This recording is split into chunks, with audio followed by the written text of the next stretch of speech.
vast expanse of pale blue waters, situated close on the 3rd degree of south latitude. Old Father Nile, without any doubt, rises in the Victoria Nyanza. To European explorers such as John Speke, Lake Victoria was a prize. It was a chance at recognition. In fact, the last quote ends with John Speke saying, "just as I foretold." Basically, it was I who told you, me. The lake was for their personal gain, and with it their queen. Measured, mapped, named. But to the locals, the lake already had its name, and it didn't belong to anyone. Nyanza, meaning lake, Lolwe, meaning endless water, and Naluubaale, meaning mother of the gods. And you'd best remember that. As the mother of the gods, the lake provided for people around it, providing water for food, drinking, and growing crops. This was an entity where to cross it required the help of spirits in canoes themselves to ensure safe passage. Rowing on its surface can feel like time was extending itself. The waters were not simply an obstacle to pass over. They were a spirit world, pretending to be a lake. And they have mood swings. Sudden storms often appear at night, erupting with the fierce, unpredictable temper of the lake's spiritual forces at play. In the process, boats get overturned. Those that do survive become disoriented and lose direction. The mist and downpour from the storm lowers visibility. And in all that kerfuffle, you might manage to focus on an island in the distance, hoping to paddle to it for safety. And then you see it. Did that island just move? The watery veil has been torn. The islands you see are in fact pieces of the mystical. Atego/Mzenzi Island in the eastern part of the lake was said to be home to a spirit that transforms into a giant snake capable of knocking down trees as it moved. The Lua would say that sometimes the island itself would move on its own. The Buvuma Islands were home to multiple deities, among them Meru, a two-headed serpent associated with fertility, whose worship extended to Usoga along the northeastern shores of the lake.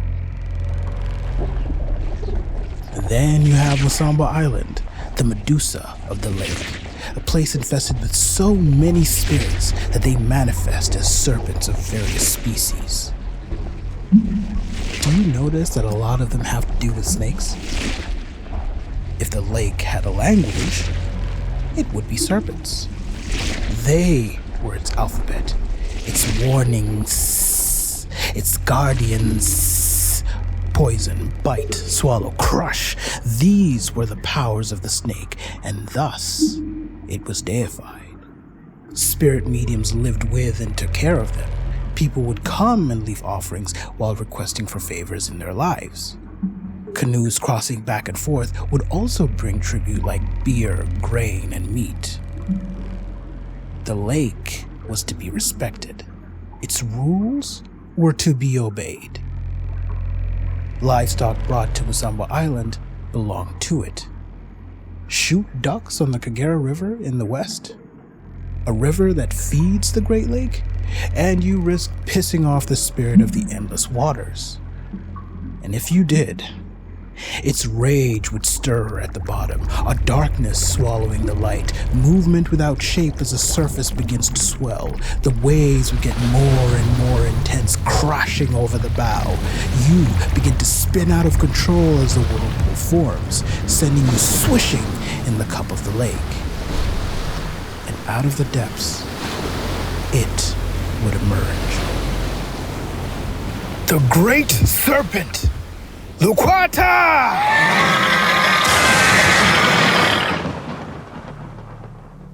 Lukwata comes from the Luganda word okukwata, which means to grab, to hold, to seize, like a python traps its prey, never letting them go. Lukwata was a predator of the inland sea, smashing boats to bits and swallowing crocodiles whole. Some say it measured about 20 to 30 feet long, about the size of 2 giraffes put together, if that helps. Legend says it can travel with its neck above the water, as if to scan for its prey and reach into boats and drag passengers to the depths.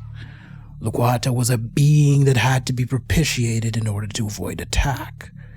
Multiple Europeans recorded testimony of people who swore they had seen it. The most famous sighting by a European was by a guy called Sir Clement Hill in 1900. At the time, a steamboat had been launched from Kavirondo in the eastern part of the lake. It was small, narrow, and was riding close to the water, so close that a man had to stand on the bow watching the lake itself. As they went past Mfangano Island, he heard a scream from a native man that had been posted there. A giant creature had arisen from the lake and attempted to grab him. He jumped back. Sir Hill tried to get a good look at it, but it slithered back quickly, only catching the head and the neck of it. Sightings were reported over the years, including as recently as 1959, when a couple said they saw it rouse from the papyrus growing in the lake. So, is or was Lukwata real? We don't know. Whatever the case, Lukwata was seen as a serpent spirit among many, acting as a manifestation of the lake's wrath. But wrath alone cannot govern a world. Lake Victoria is older than kingdoms, older than shrines, older even than the peoples who learned to fear it. And over time, the god Mukasa emerged dominant on the lake. Mukasa stood between its depths and the fragile lives that crossed its surface. He was the one who could receive offerings where others only inspired fear. Where Lukwata seized, Mukasa interceded. Where the serpent struck without warning, Mukasa allowed negotiation. And with this, the lake learned to be approached. Until next time, on those who came before us.